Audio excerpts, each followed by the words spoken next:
All right, how to tie a bow tie. It's actually very simple.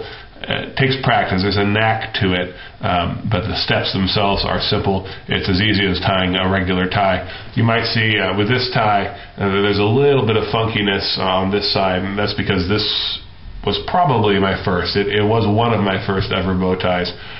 So it's a little frayed where the first knot begins, or where the knot begins, and that results in a little funkiness here. But I thought I would wear my first ever bow tie in honor of teaching folks how to tie a bow tie.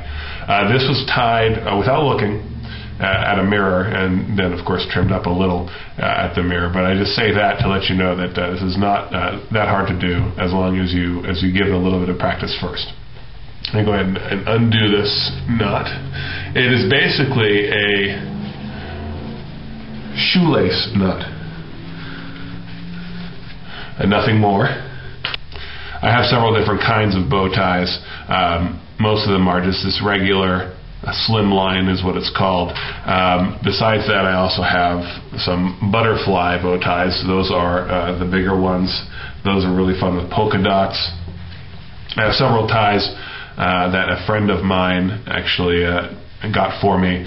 These were worn by his dad during the 80s, and you can see they're fantastilicious in an 80s kind of way. His mom actually extended them for my neck, and I have several of these. These are very wide, and the fun thing about wide bow ties is that they increase the best thing that bow ties bring to the table, in my opinion, which is their disarming charm.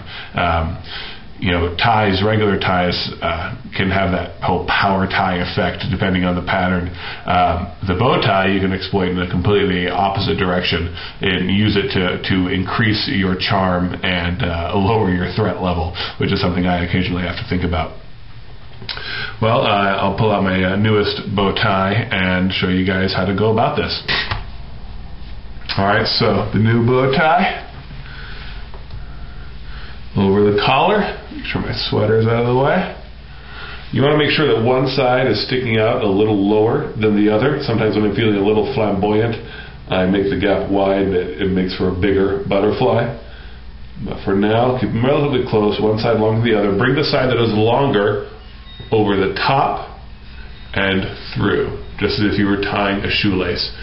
And cinch it down tightly, more tightly than is comfortable. It'll loosen up later.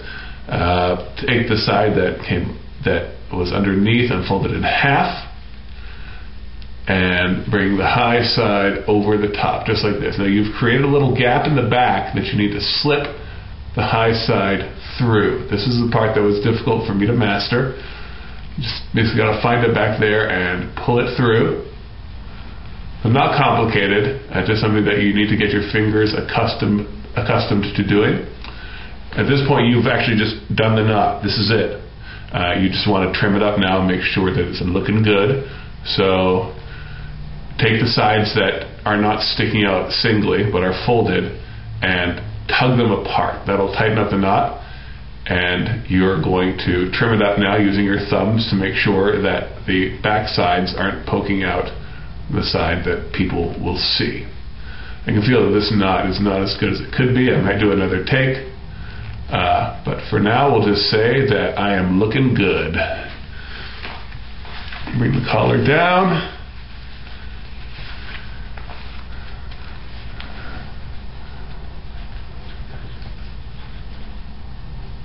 And there you go. Looking good, Southern style.